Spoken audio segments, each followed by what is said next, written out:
Hello everyone, welcome back. My name is Tamara and we are going to recreate this mini beautiful keychain bag.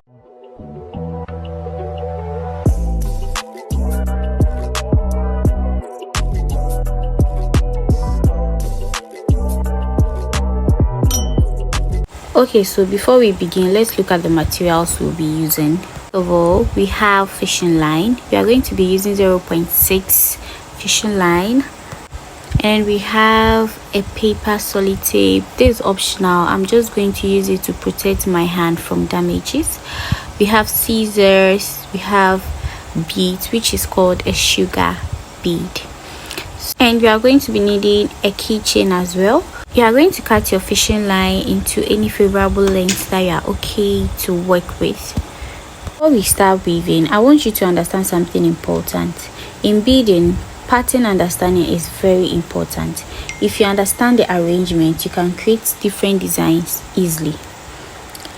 So for this mini keychain bag, we will be working row by row. Always make sure your beads are equal in size for a neat finishing. As you can see, I'm picking 4 beads into my fishing line on the left hand fishing line. Now with my other fishing line, I'll pass the line back through the first bead to form a small square. You can see. Pull gently, not too tight and not too loose. You can see I just made a mistake. And make sure that your fishing line does not tie a knot. It normally ties a knot, so I'm going to pass my other fishing line into the last bead. Then I'm going to pull gently down, not too tight and not too loose. This is our first square. This is how our first square should look like. This is how our first square should look like. Now this square is the foundation. I'll add 3 beads, and on each line there will be 1 bead each, and then the last bead I'll pass it through the connecting bead to create another square. Listen to this. Every new square shares 1 bead with the previous square. And if your work start bending too early, it means your thread tension may be too tight. Now we have 2 sets of rings of 4. Since it's a mini keychain, our length will just be 3. So it will be 3 by 5. So the length is 3. We are now moving to another row. That means you are going to insert 3 beads on the left hand fishing line, on only one part of the fishing line. You can see only one part of the fishing line. Then I'll cross. You can see, yes, 3 on the other left hand, on the left hand of the fishing line. So the other fishing line, which is the right hand fishing line, I'm going to pass my fishing line into the last bead, which is the 3rd bead, to make me turn to the other side so that I can start a new row. So now this is our base. Now that the base is complete, we will start raising the body upward. For the mini keychain will be 3 by 7, which is the length is 3 and then the width will be 7.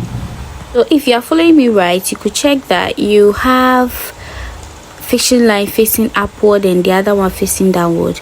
With the one facing upward, you are going to insert 3 beads, and with the last bead you are going to cross it with the other fishing line, which is the right one. Then you cross it, just look at it, then you pull it down. You arrive at bead facing each other. So with the fishing line facing the next bead, you are going to pass it through the next bead. Then you pull it down. You're going to pass that fishing line through the next bead. Then you will pull it. Make sure your work is very tight. And your other fishing line, which is the left hand fishing line, you are going to insert 2 more beads. 2. Then you cross it with your other fishing line, which is the right hand fishing line. You're going to cross it with the last bead, which is the 2nd bead. You're going to cross it like this. Then you cross it together. You pull it way down. Next thing we are going to do is repeat the same thing, but with this one it is different. We are going to still pass it through the next bead facing us with the right hand fishing line, and then on that same right hand fishing line we are going to add 2 beads because we want to turn to the other side. So on that same right hand fishing line you are going to add 2 beads. The fishing line that you used to pass to the next line, that same one, you are going to add 2 beads, and then you cross it with the left hand. So you arrive at the other side, which will be helpful for you to start another row. So now we've done about 2 rows, and then we need 7 rows. So we are now left with 5 more rows to go. So let's go again. With the fishing line facing upward, we are going to insert 3 beads, 2 and 3. With the last bead, we are going to hold on to that last bead and then pass the other fishing line. The 2 beads facing each other, you are going to pass your right hand fishing line into the next. Make sure your work is very like tight. You are seeing on the screen. Just follow what I'm doing. You could see that 2 beads are facing each other. My voice is just a guide for you.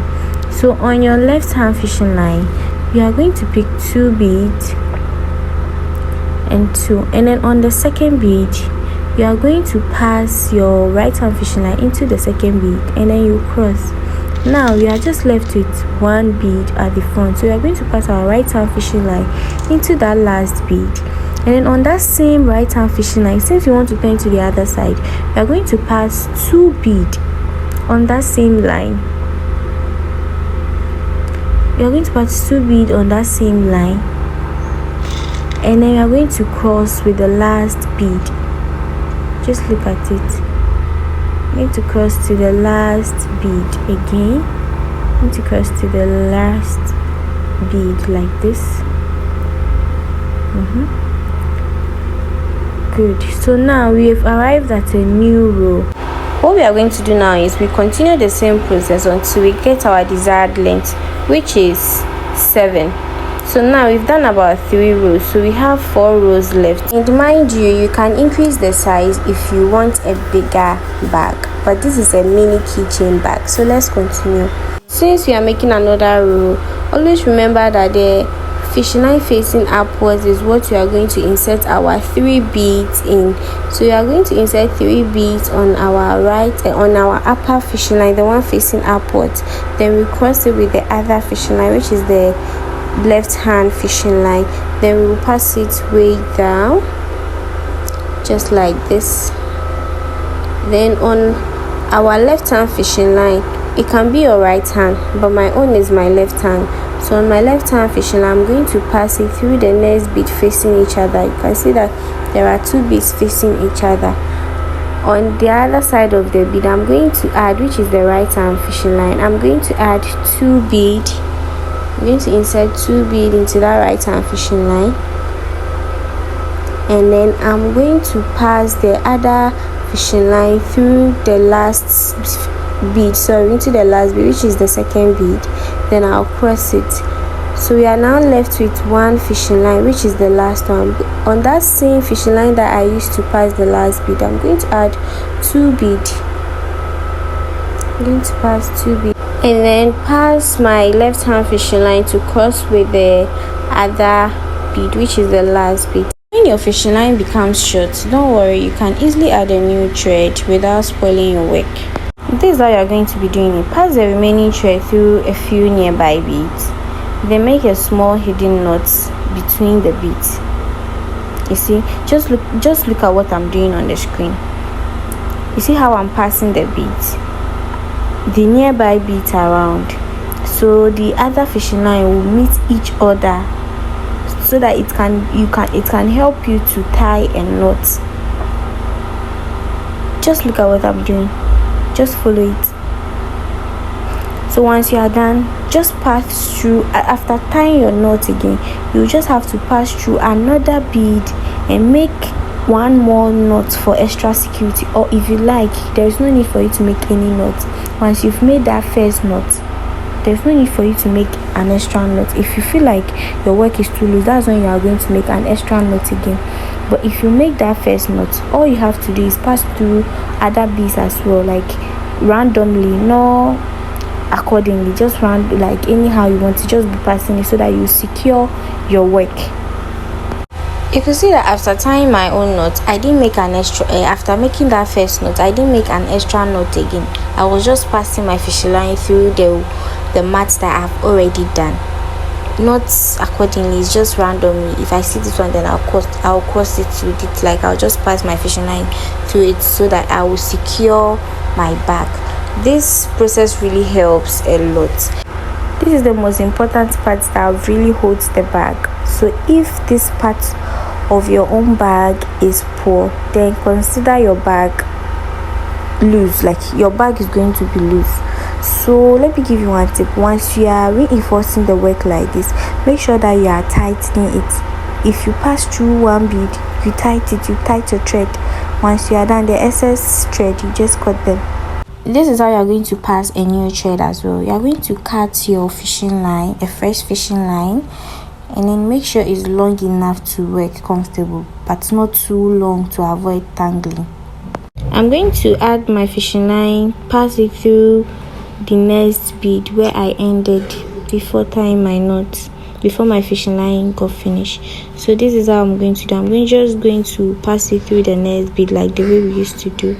Then on the upper part of the fishing line, I'm going to add 3 more beads. Mind you, this is, you are not going to do if your fishing line is too long. If your fishing line is too long, you have to continue.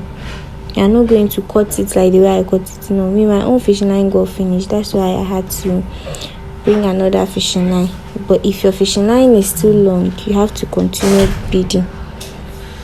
So on the next fishing line, you can see that the upper part of the fishing line, I'm going to add 3 beads, and then you're going to cross with the last bead, which is the third bead. Then you're going to draw it way down like this, and then you can see that 2 beads are facing each other.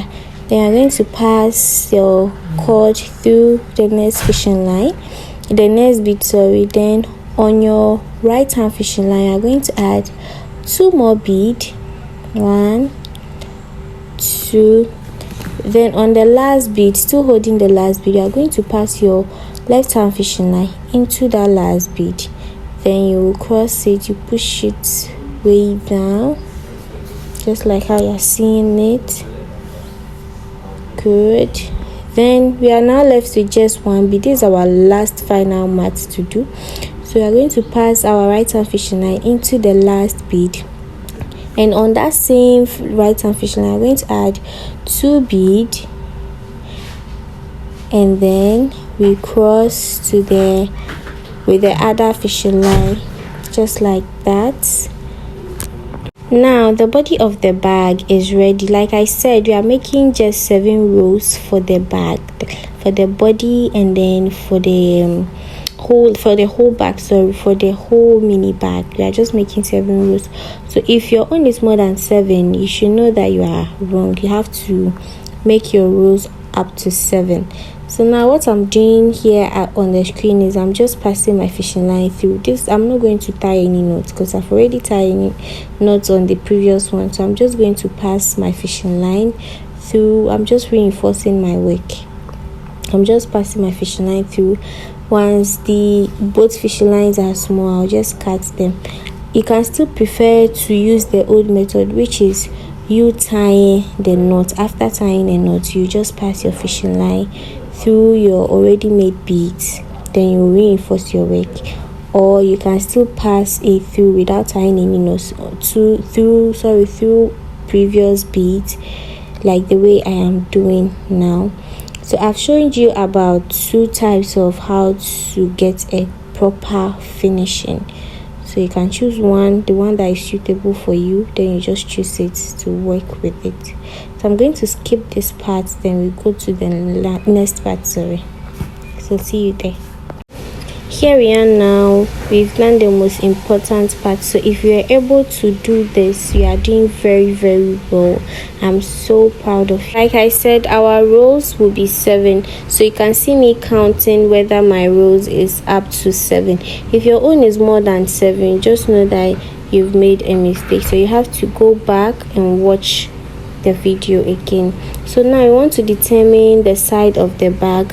What we are going to do is we are going to count 3 from the bottom left. So 1, 2, 3, then you break it like the way I'm doing on the screen. Then on the bottom right too, you do the same thing, which is 3, then you break it. So your base will be just 1.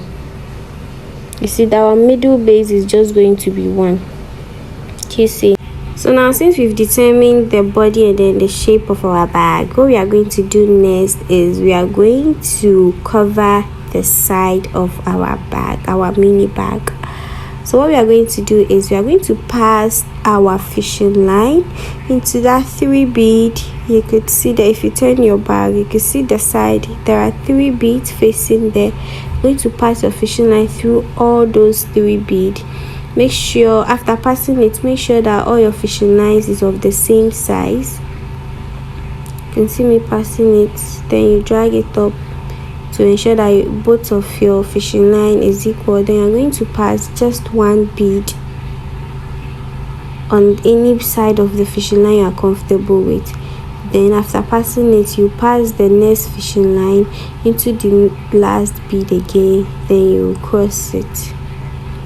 You are going to repeat it for the second one too as well. So you are going to pass your fishing line into the next bead ahead, and then you are going to do that on the left hand bead as well. You pass it with the left hand fishing line, and then you are going to insert 1 bead into any part of the fishing line you are okay with. Then you are going to cross it with the other fishing line, and then you drag it way down. So now you are just left with 1 ring. So you are going to pass your fishing line again into the next bead, which is the last one. Just watch closely what I'm doing. There's no need for you to follow my voice. Just watch what I'm doing. You're going to pass it, then you do same for the other side of the fishing line too as well. So you're going to now add your last bead. You put it on any side of fishing line you're okay with, then you cross it with the other fishing line. So we are done with one side of the bag. What we are going to do next is we are going to close the other one too as well. That one will be off. I'm going to do my off camera. What you have to do is you watch the previous one, how we close this other one, then use it for this same next one too as well. All you have to do is, if you have excess fishing line like my own, you just have to pass it through your work like the way I taught you earlier. Then you just cut your thread afterwards, then you insert new thread, then you work it on the other side of the bag. Okay, now since we are done with the body of the bag, I'm done with the side of my bag. Actually, I'm done with it. Now you're going to work with the handle. That is the only thing that's left it. But mind you, my own, I did not cut a new fishing line. I already have a last one, the one that I used. That's what I'm still going to use for the fishing line. But if your own fishing line is finished, all you have to do is just cut another fishing line and then pass it through the side bead, which is the very last one on top. Then you just pass it through that particular one bead. Then you cross your fishing line together this way. Okay, make sure your fishing line is equal. Then what you are going to do is just string your beads inside for the handle. The handle is very, very simple. For me, I know I didn't ask you guys to buy this pearl beads, but I'm just using it to add a bit of beauty to my own. So I'm going to string 3 pearl beads. These are very tiny pearl beads. These are size 4. So first of all, I'm going to string about 3 pearl beads, and then I'll continue by adding my sugar beads. But if you don't have a pearl bead or if you have other beads that you want to use to make it look nicer, you can still use it. But if you don't have any beads and the only bead you have is the one you use for the keychain, then there is no need. You can still use that same bead, which is the sugar bead, for your handle too as well. So I'm going, you just look at what I'm just doing. I'm going to string my sugar beads on the line. You can string as much as you want. If you feel like the handle is too short for you, you can string up as much as you want. So let's just say if you are stringing like six handle, when you string like 3, then you put in the middle, you are going to put your keychain in the middle. You are going to put your keychain in the middle of the bead before you string the rest of the 3 on the line, so that both sides will be equal. The keychain, the other side will not be longer than the other side. It will be equal. It will be 3 intervals. So the keychain will be in the middle. Once you are done, if you are adding, let's just say 2 beads, you are designing the bag like 2 beads. So you are just going to add the remaining colors that you are using for it. You are just going to add it. But if you are not adding any color, that is just one color, then you are going to pass all the beads on it. Then you just string it. If it's 6, then you put it on the string. There's no need for you to calculate or anything. Do you get? If it's 6, you are just going to put 3, then you put your keychain before the rest of the 3 bead. You are going to pass both 2 fishing line. You pass the other one to the other side. You pass the other one to on the other side. So this is how you are going to get it. They will be on the 2 opposite places. After putting all your beads on the fishing line, what you are going to do is you are going to pass the fishing line into the next opposite bead, which is the side bead. Look at what I'm doing. All you have to do is just reinforce your work like I taught you. Then when you are done, you just check whether there are loose ends, then you fix it. If there are no loose ends, then your bag or your mini bead bag chain is ready. This can be used as a bag charm, key holder, gift item, or even sold as a business product, trust me. And if you're a beginner, don't worry. If your first attempt is imperfect, beading requires patience and consistency. The more you practice, the neater and faster your work becomes. Well, thank you so much for watching this tutorial. If you enjoyed this class, don't forget to like, comment, share, and subscribe. Follow for more beading tutorials. See you in my next class. Bye.